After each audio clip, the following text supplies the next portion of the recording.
کہ اب فیصلے ایوان میں نہیں میدان میں ہوں گے.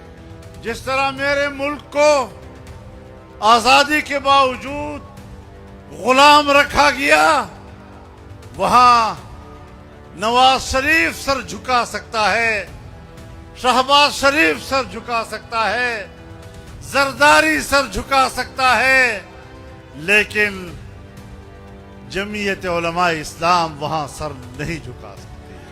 میں بار بار یہ کہہ چکا ہوں اور آج پھر اس بات کا اعادہ کرتا ہوں کہ پاکستان 25 کروڑ مسلمانوں کا وطن عالمی برادری میں بھی اور اسلامی برادری میں بھی اپنی ایک اہمیت رکھتا ہے، ایسی اہمیت کہ پوری امت مسلمہ کی قیادت کی صلاحیت رکھتا ہے.